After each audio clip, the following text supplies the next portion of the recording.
Assalamualaikum warahmatullahi wabarakatuh. Kami daripada kumpulan 5 akan membentangkan amalan perakaunan kos bagi syarikat Byte Cookies. Baiklah, saya memulakan perbentangan dengan membentangkan tentang amalan perakaunan kos secara teori.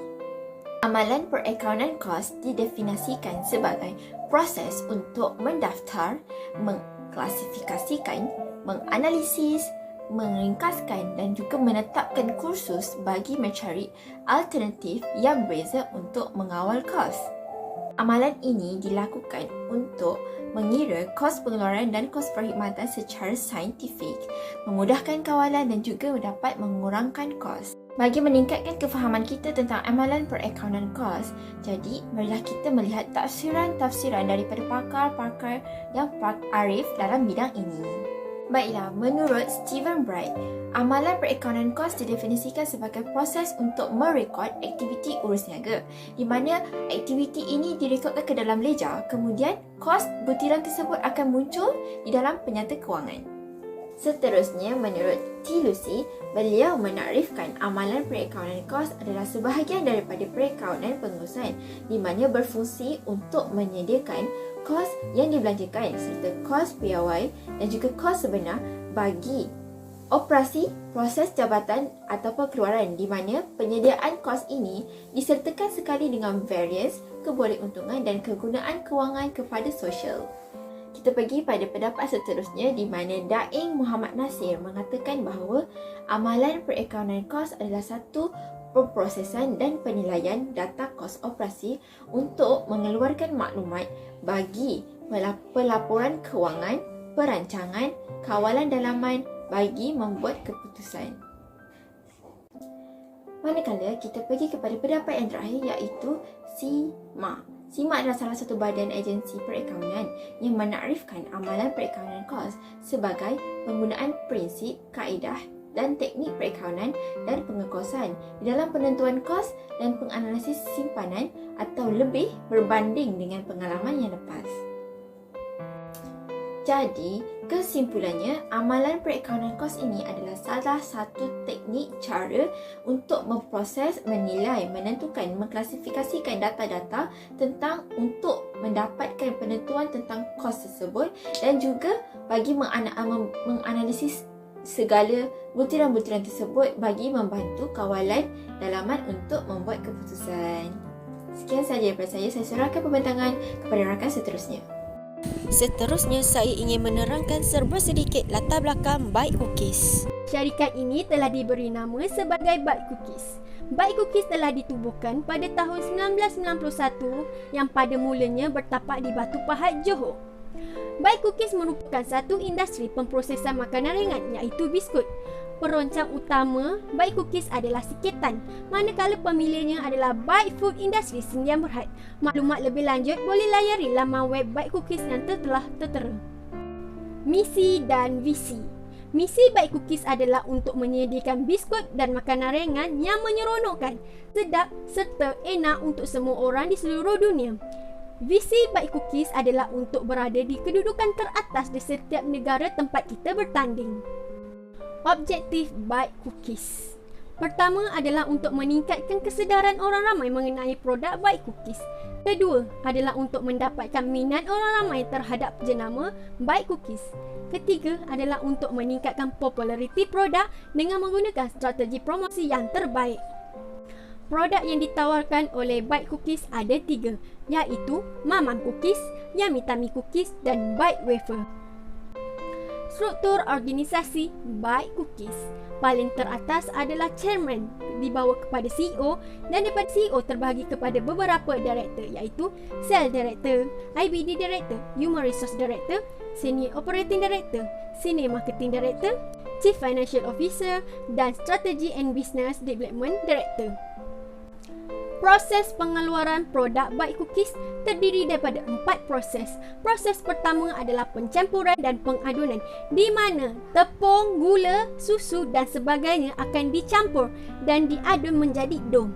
Proses kedua adalah pembentukan di mana dough yang telah terhasil akan dibentuk menjadi biskut.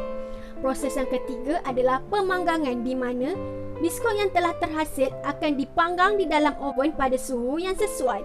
Proses yang terakhir iaitu pembungkusan, di mana biskut yang sudah masak akan dibungkus ke dalam packaging. Saya serahkan pembentangan seterusnya pada rakan saya. Amalan perakaunan kos syarikat. Ada 4 tujuan utama Byte Cookies membuat perakaunan kos. Tujuan yang pertama adalah untuk penentuan kos keseluruhan, iaitu kos keseluruhan produk dan kos unit. Produk yang dikeluarkan oleh Byte Cookies adalah merupakan produk makanan biskut. Harga kos produk makanan biskut Byte Cookies adalah mengikut harga standard, iaitu mengikut harga pasaran serta harga yang berpatutan.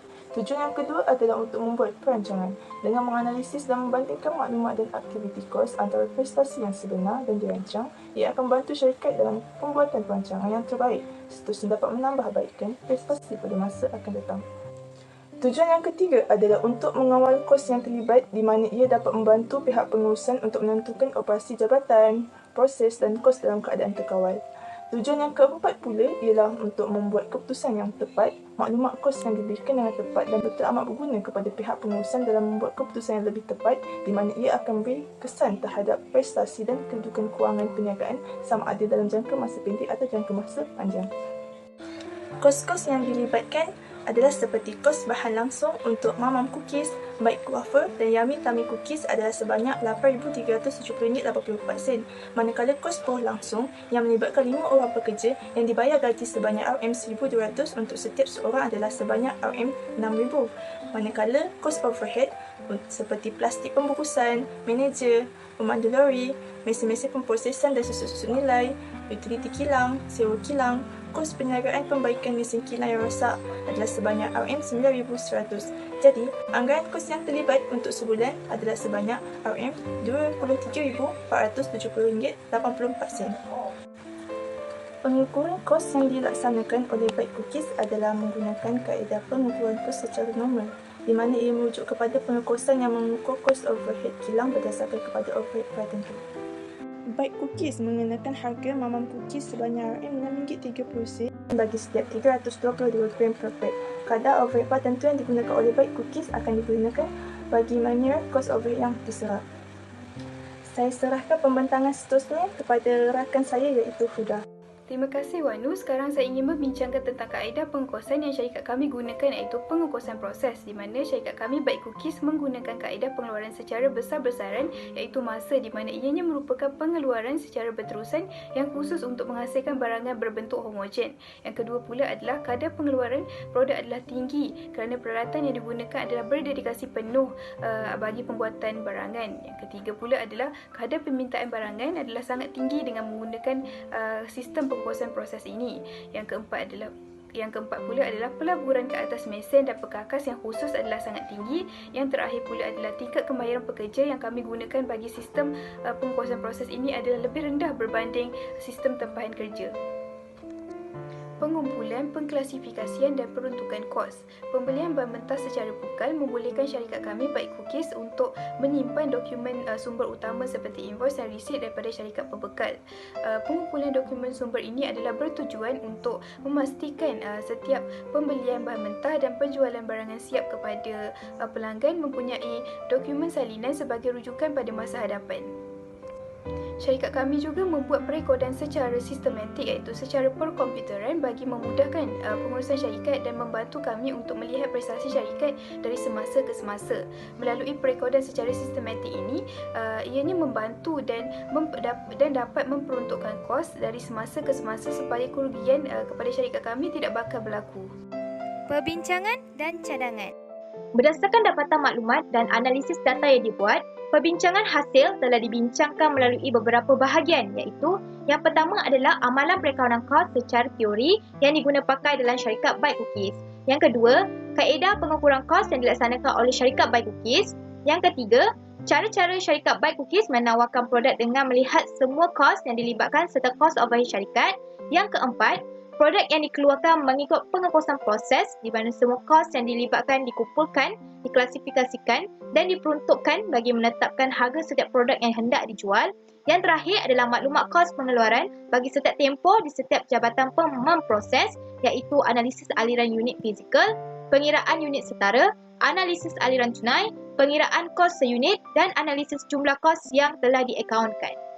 Terdapat beberapa cadangan yang membolehkan Byte Cookies meningkatkan perniagaannya. Yang pertama adalah mempelbagaikan produk yang dikeluarkan.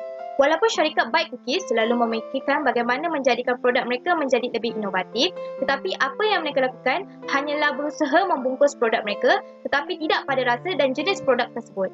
Byte Cookies harus berusaha untuk mempelbagaikan produk mereka seperti pesaing kuat mereka iaitu syarikat Nestle yang mengeluarkan produk seperti Milo, aiskrim, coklat dan sebagainya. Namun, Byte Cookies hanya tertumpu pada produk biskut. Apabila Byte Cookies memvariasikan produk mereka di pasaran, ia akan menguatkan lagi nilai produk mereka di pasaran juga. Cadangan yang kedua adalah memperkuatkan lagi promosi di pasaran. Pengiklanan dan promosi bagi sesuatu produk adalah komponen yang penting dalam perniagaan.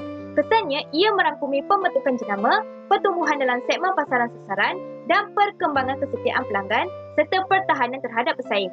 Syarikat Byte Cookies perlu mempromosikan produk mereka dengan lebih kerap di pelbagai saluran sama ada di media sosial, paparan iklan di lebuh raya serta iklan TV kerana ia banyak mempengaruhi kedudukan mereka di pasaran dengan adanya daya tarikan perhatian daripada pengguna. Penyampaian dalam mempromosikan produk juga hendaklah jelas supaya pengguna boleh faham. Secara tidak langsung, ia dapat meletakkan syarikat Byte Cookies sebagai satu jenama yang layak di pasaran yang mampu bersaing. Cadangan yang ketiga ialah mempunyai strategi yang lebih kukuh dan berkesan. Jika sesebuah perniagaan mempunyai strategi yang berkesan, ia bukan sahaja memenuhi objektif dan misi perniagaan, malah juga mampu meningkatkan keuntungan syarikat. Strategi penyedia kos rendah adalah satu kelebihan daya saing dengan memberikan harga yang lebih rendah daripada pesaing. Syarikat Byte Cookies dicadangkan untuk mengaplikasikan strategi ini kerana ia bertetapan dengan kehendak pengguna iaitu penghasilan produk dengan ciri-ciri yang diterima oleh pelanggan dengan harga yang terendah berbanding dengan harga pesaing. Penggunaan kelebihan kos rendah mampu memperoleh margin keuntungan yang lebih tinggi pada setiap unit yang dijual sehingga boleh meningkatkan jumlah keuntungan syarikat Byte Cookies. Cadangan yang terakhir ialah mempelbagaikan lagi segmen sasaran pengguna. Bagi mengukuhkan lagi tarikan produk dan pasaran Byte Cookies dari pesaing mereka, Byte Cookies perlu menarik pengguna di semua segmen seperti golongan kanak-kanak, remaja dewasa dan juga orang tua. Biskut yang dikeluarkan oleh Byte Cookies juga adalah manis, maka ia adalah kurang sesuai untuk golongan yang berumur, terutama sekali kepada penghidap diabetes walaupun produk biskut itu diperkaya dengan sumber vitamin dan nutrien. Oleh itu, syarikat Byte Cookies boleh mengeluarkan biskut yang sememangnya khusus untuk golongan yang berumur yang memenuhi setiap keperluan makanan yang sihat dan keseimbangan dalam pemakanan mereka. Maka berakhirlah perbincangan daripada kumpulan kami. Sekian, terima kasih.